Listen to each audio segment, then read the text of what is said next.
إن الحمد لله نحمده ونستعينه ونستغفره ونعوذ بالله من شرور أنفسنا ومن سيئات أعمالنا من يهده الله فلا مضل له ومن يضلله فلا هادي له وأشهد أن لا إله إلا الله وحده لا شريك له وأشهد أن محمدًا عبده ورسوله أرسله بالحق بشيرًا ونذيرًا وداعيًا إلى الله بإذنه وسراجًا منيرًا يا أيها الذين آمنوا اتقوا الله حق تقاته ولا تموتن إلا وأنتم مسلمون يا أيها الناس اتقوا ربكم الذي خلقكم من نفس واحدة وخلق منها زوجها وبث منهما رجالا كثيرا ونساء واتقوا الله الذي تساءلون به والأرحام إن الله كان عليكم رقيبا يا أيها الذين آمنوا اتقوا الله وقولوا قولا سديدا يصلح لكم أعمالكم ويغفر لكم ذنوبكم ومن يطع الله ورسوله فقد فاز فوزا عظيما أما بعد فإن خير الحديث كتاب الله وخير الهدي هدي محمد صلى الله عليه وسلم وشر الأمور محدثاتها وكل محدثة بدعة وكل بدعة ضلالة وكل ضلالة في النار قال الله تبارك وتعالى في القرآن الكريم والفرقان المجيد لقد كان لكم في رسول الله أسوة حسنة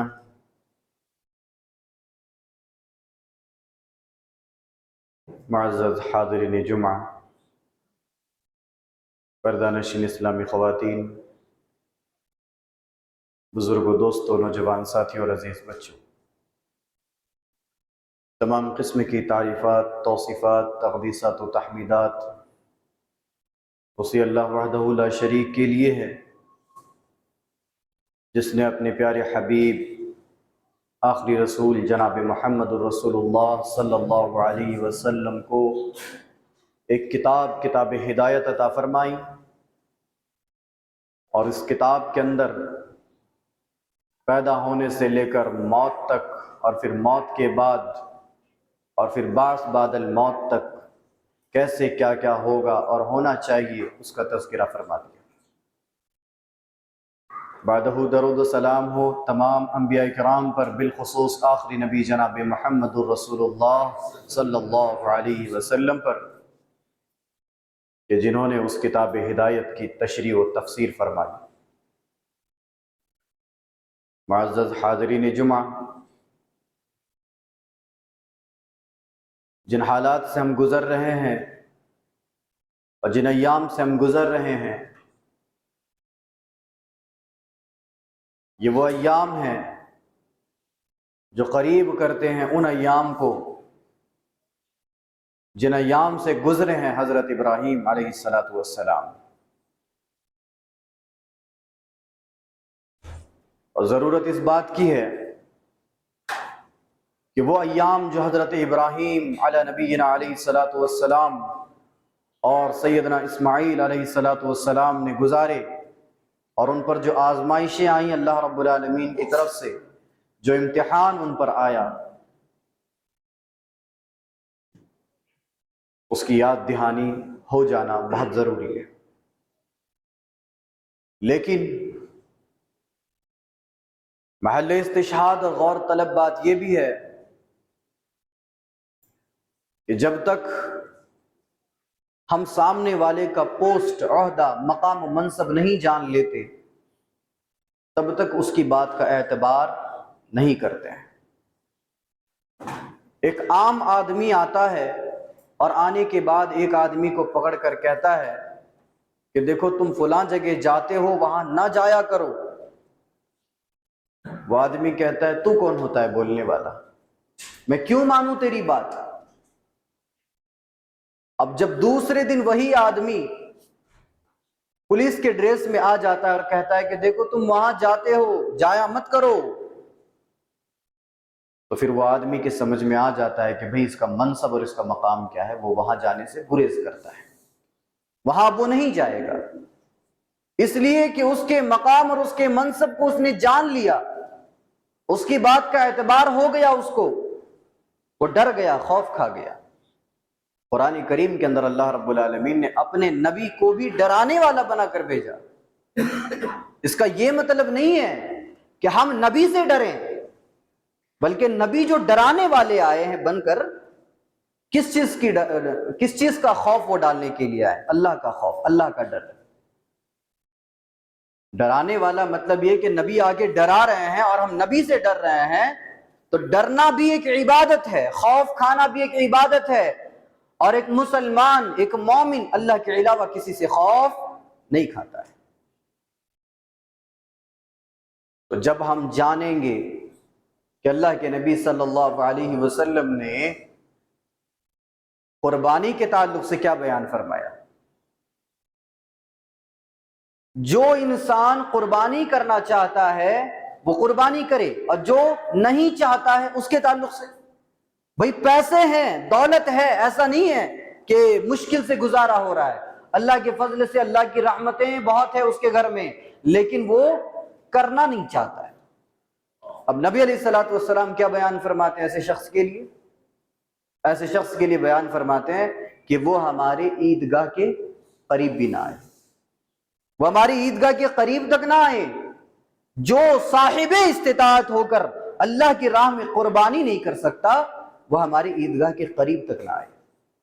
جبکہ اللہ کے نبی صلی اللہ علیہ وسلم نے عیدگاہ میں آنے کے لیے اتنی تاکید فرمائی کہ جو عورتیں ایام مخصوصہ سے گزر رہی ہیں وہ بھی آئیں عیدگاہ، چاہے جائے کہ وہ نماز پڑھے نہ پڑھے، پڑھنا تو نہیں ہے، شریعت میں یہ حکم ہے کہ ایام مخصوصہ میں عورت نماز نہیں پڑھ سکتی، قرآن چھو کر تلاوت نہیں کر سکتی، یاد ہے تو وہ اپنا پڑھ سکتی ہے، لیکن قرآن کو ہاتھ میں لے کر چھو کر اس کے اوپر انگلی رکھ کر وہ تلاوت نہیں کر سکتی، تو نماز بھی وہ عید کی نہیں پڑھ سکتی۔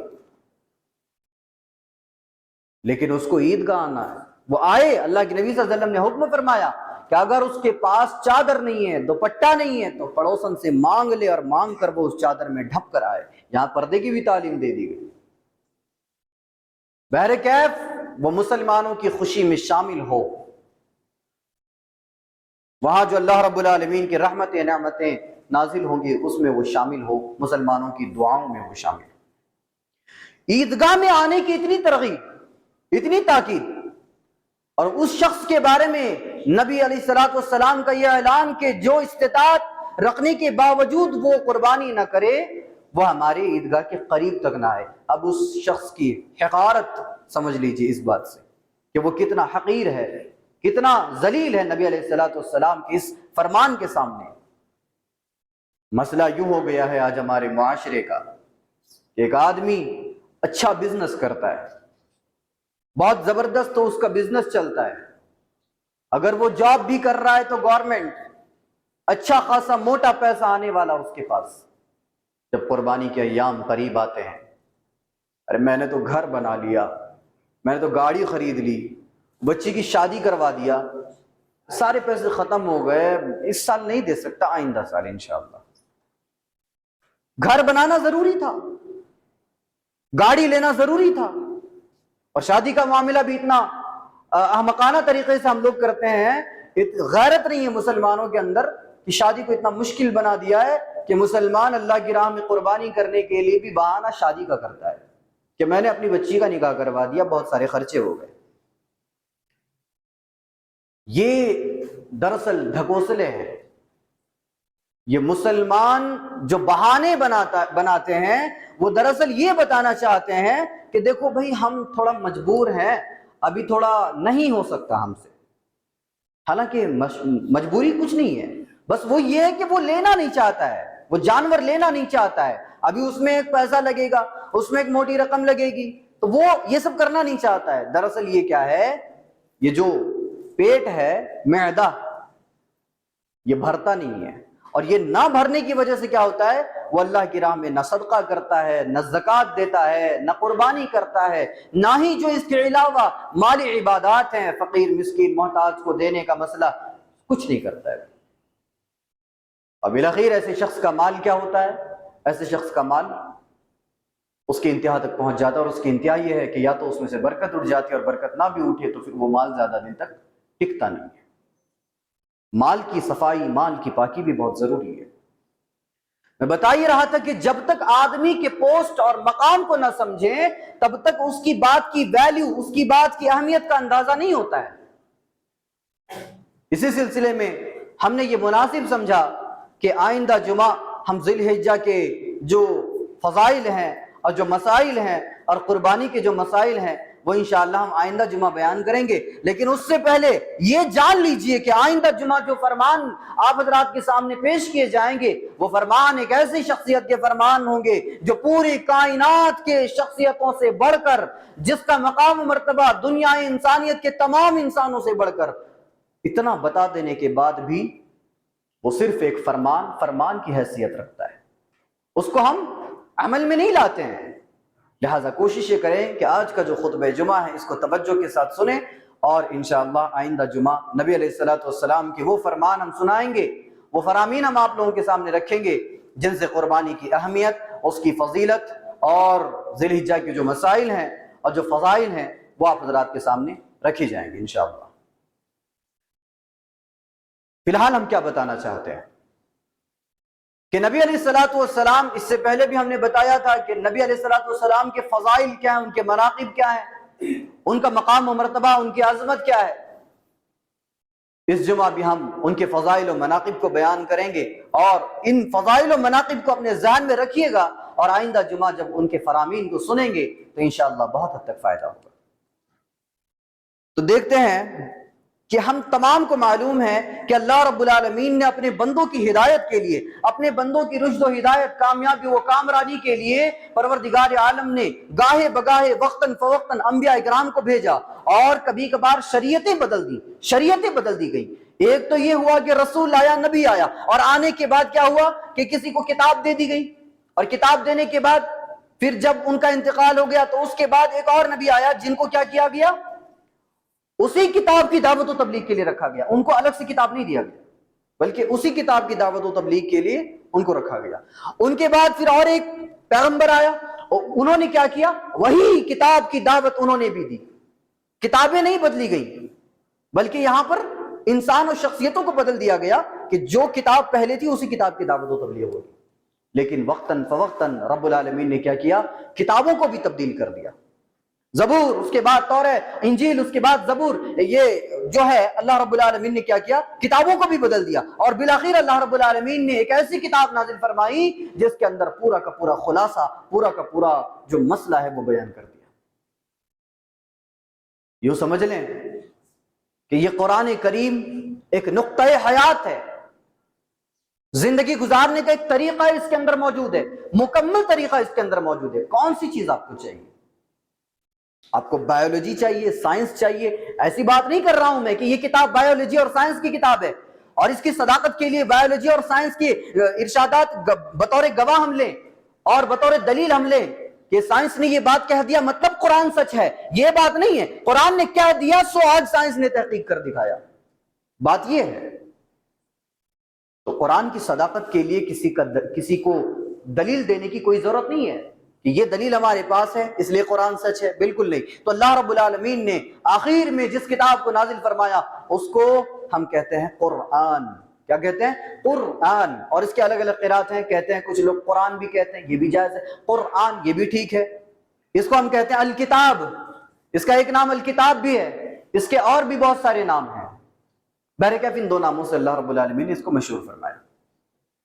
تو جس کتاب کو اللہ رب العالمین نے اپنے نبی پر نازل فرمایا، اس کتاب کو آپ شروع کریں گے اللہ رب العالمین کی تحمید و توصیف سے، اور جب آگے بڑھتے چلے جائیں گے تو سورۃ البقرہ، سورۃ آل عمران، سورۃ النساء، سورۃ المائدہ، سورۃ الانفال، سورۃ الانعام، اس طرح سے صورتیں بڑھتی جائیں گی، اور بالآخر ایک ایسا سورہ آئے گا سورۃ الصافات، جس کے اندر اللہ رب العالمین نے ابراہیم علیہ السلام کا تذکرہ فرمایا۔ تو اتنی عظیم و برکت والی اور بالا کتاب جو اللہ رب العالمین نے کسی اور نبی پر نازل نہیں فرمایا، بلکہ اپنے پیارے حبیب جناب محمد رسول اللہ صلی اللہ علیہ وسلم پر نازل فرمایا۔ اس سے پتہ کیا چلتا ہے؟ اس سے کہ نبی علیہ السلام کا مقام و مرتبہ کیا ہے۔ ظاہر سی بات ہے، قرآن کا مقام و مرتبہ اس لیے بڑھ گیا کہ وہ نبی پر اتارا گیا، اور نبی کا مقام و مرتبہ اس لیے بڑھ گیا کہ قرآن اس نبی پر اتارا گیا۔ تو اللہ رب العالمین نے قرآن کریم کے اندر بیان فرمایا، اِنَّا نَحْنُ نَزَّلْنَا الذِّكْرَ وَإِنَّا لَهُ لَحَافِظُونَ، کہ اس قرآن کریم کو نازل کرنے والے ہم ہیں اور اس کی حفاظت بھی ہم کریں گے۔ بہت سارے لوگوں نے اس کے اندر تبدیلی لانے کی کوشش کی، ابھی حال ہی میں ہندوستان کا ایک آدمی اٹھا 26 آیتیں نکال دیں گے قرآن کریم سے۔ کوششیں ہوئی کہ نہیں ہوئی؟ کیا قرآن کے اندر تبدیلی آ گئی؟ کیا ساری آیات کو نکال دیا؟ وہ 26 آیات جن کو نکالنے کی باتیں کر رہا تھا، اس نے ایک حد تک کوشش کی، لیکن اللہ رب العالمین نے اس کی حفاظت کی ذمہ داری خود لی ہے۔ کس نے لی اس کی حفاظت کی ذمہ داری؟ اللہ نے اس کی حفاظت کی ذمہ داری لی ہے۔ اور اللہ کی حفاظت کا معاملہ کیا ہے؟ اگر اللہ کا ایک اشارہ آ جائے، ایک لفظ آ جائے کہ کن، تو قرآن کہتا ہے فیکون، کن فیکون، وہ ہو جاتا ہے۔ جس کو اللہ رب العالمین کہتا ہے کہ ہو جا، سب ہو جاتا ہے۔ اور اگر اللہ کہہ دے کہ کائنات فنا ہو جائے تو کائنات فنا ہو جائے گا۔ اس کی منشا کے بغیر ایک آدمی اگلے سانس کا محتاج ہے، اگر وہ نہ چاہے کہ یہ بندہ اگلی سانس لے تو وہ نہیں لے سکتا۔ اس کا معاملہ یہ ہے، اور وہ کہتا ہے کہ اس کی حفاظت ہم نے ہی لی ہے، اس کی ذمہ داری ہم نے لی ہے کہ اس کی حفاظت کیسے کرنی ہے۔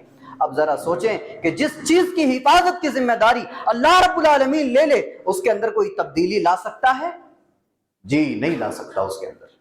اچھا، ایک چیز ہم لوگ دیکھتے ہیں کہ ایک آدمی، بڑا آدمی، منسٹر آنے والا ہے یہاں اس علاقے میں، اس کے ساتھ سیکیورٹی ہے، اس کے ساتھ گارڈز ہیں، اس کے ساتھ محافظ ہیں، حفاظت کرنے والے۔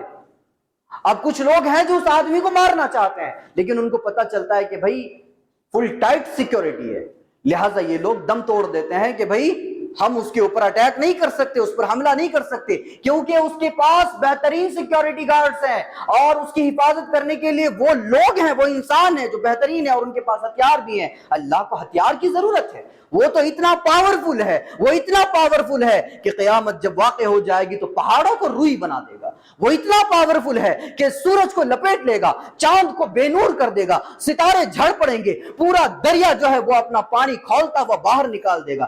یہ اس کے پاور کا معاملہ ہے۔ وہ پاورفل اللہ رب العالمین کہتا ہے کہ اس کتاب کی ذمہ داری ہم نے لی ہے، کون تبدیل کر سکتا ہے اس کو؟ کوئی ہے جو تبدیل کر کے دکھائے؟ کوئی ہے جو تورات، زبور اور انجیل کی طرح اس کے اندر تبدیلی لا کے دکھائے، کوئی چینجنگ اس کے اندر پیدا کر دے؟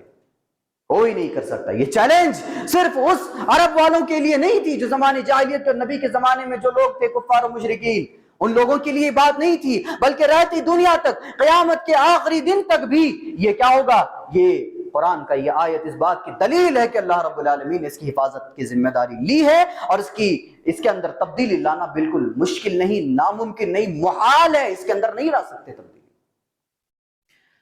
پتہ یہ چلا کہ تمام انبیاء کرام میں سب سے زیادہ مقام و مرتبہ ہمارے نبی جناب محمد رسول اللہ صلی اللہ علیہ وسلم کا مقام و مرتبہ ہے۔ اچھا، اس سے پہلے ہم نے ایک فضیلت اور ایک مقام و مرتبہ اللہ کے نبی صلی اللہ علیہ وسلم کا یہ بھی بتایا تھا کہ اس سے پہلے جتنے بھی نبی آئے وہ ایک خاص علاقے کے لیے آیا کرتے تھے، اور نبی علیہ السلام جو آئے وہ پوری انسانیت کے لیے، عالمگیر رسالت، پوری دنیا انسانیت کے لیے نبی کی رسالت اور نبی کی نبوت تھی، اور کوئی یہ نہیں کہہ سکتا کہ وہ ہمارے لیے نبی نہیں تھے۔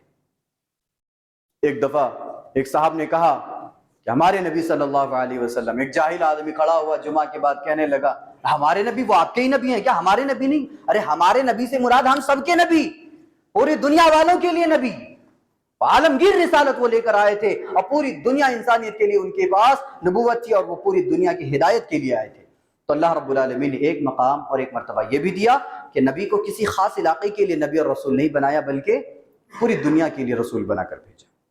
چنانچہ اللہ کے نبی صلی اللہ رب العالمین قرآن کریم کے اندر بیان فرماتا ہے کہ وَمَا أَرْسَلْنَاكَ إِلَّا كَافَةً لِلنَّاسِ، کہ ہم نے آپ کو پوری دنیا کے لیے بھیجا ہے، پوری دنیا کے لیے۔ اب پوری دنیا، یہ پوری دنیا کے اندر انسان ہے، تمام انسانوں کے لیے اللہ کے نبی صلی اللہ علیہ وسلم مبعوث فرمائے گئے۔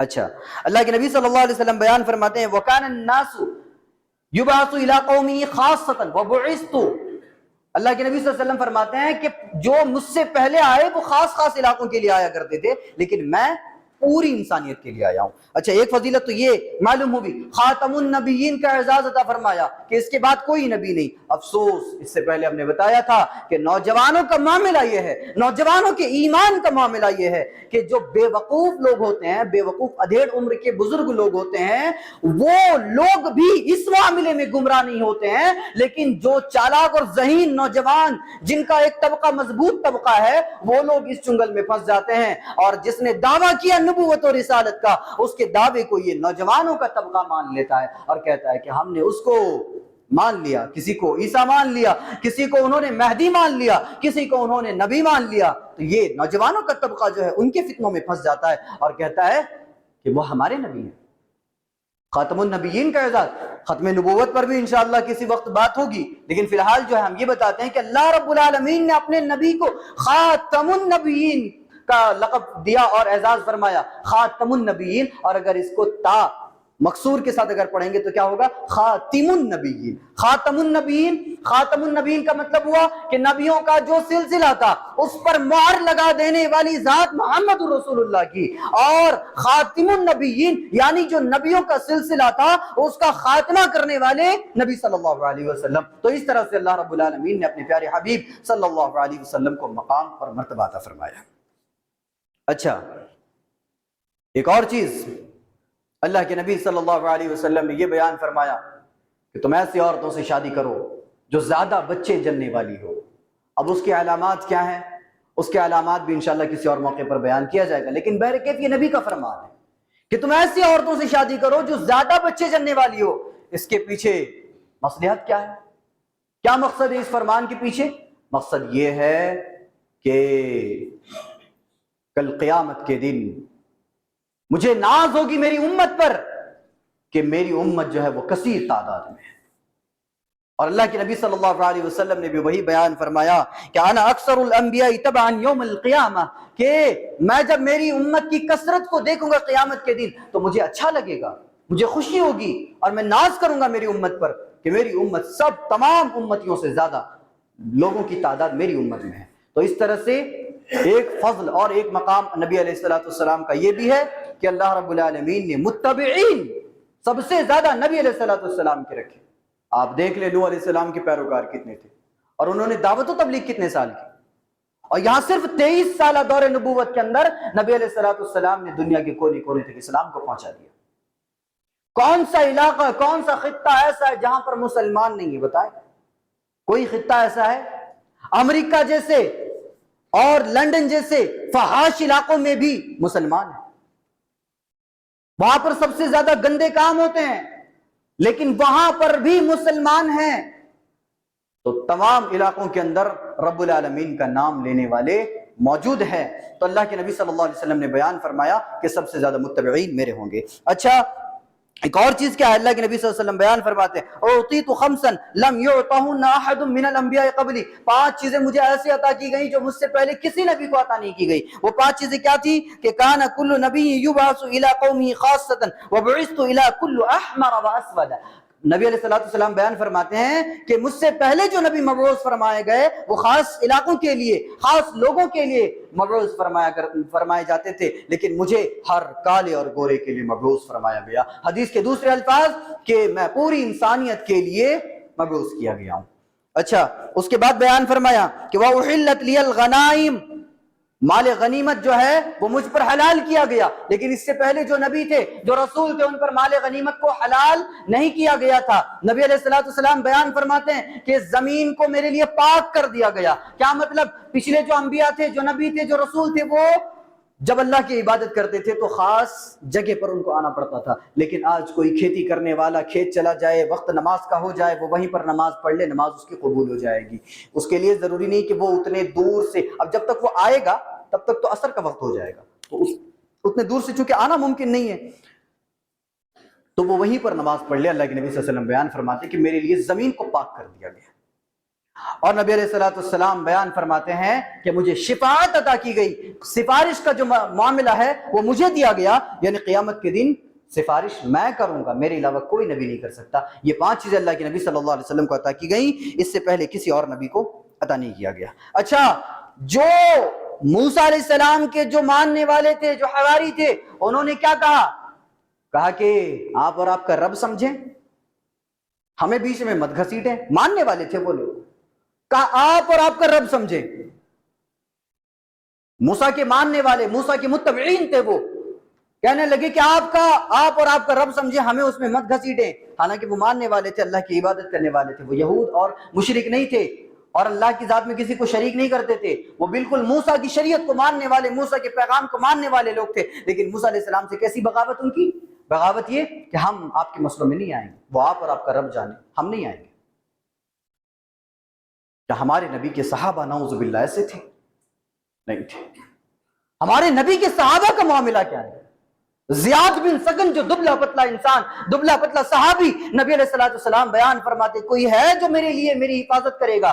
وہ صحابی رسول کھڑے ہوتے ہیں، صحابہ کا جمگھٹا مجمع لگا ہوا ہے، وہ صحابی رسول کھڑے ہوتے ہیں، اللہ کے نبی میں آپ کی حفاظت کروں گا۔ نبی علیہ السلام نے دیکھا کہ ارے بھائی، اس کے جسم میں تو گوشت پوست ہے ہی نہیں، یہ تو ہٹا کٹا ہے ہی نہیں، طاقت و قوت اس کے اندر ہے ہی نہیں۔ اچھا زیاد تم بیٹھ جاؤ، کہا اس کے علاوہ کوئی ہے؟ پھر زیاد کھڑے ہوئے، کہا اللہ کے نبی میں ہوں، کہا زیاد بیٹھ جاؤ، تم رہنے دو۔ پھر اللہ کے نبی صلی اللہ علیہ وسلم کہنے لگے اور کوئی ہے؟ پھر زیاد کھڑے ہو گئے، اللہ کے نبی میں کروں گا حفاظت۔ اب اللہ کے نبی صلی اللہ علیہ وسلم کہنے لگے اچھا ٹھیک ہے، تم یہاں کھڑے ہو جاؤ اور میری حفاظت کرو۔ نبی علیہ السلام خیمے کے اندر ہیں، کفار و مشرکین تیریں اور تلواریں چلاتے ہیں، زیاد بن سکن وہاں پر کھڑے ہو کر نبی علیہ السلام کی حفاظت کرتے ہیں۔ کیسے؟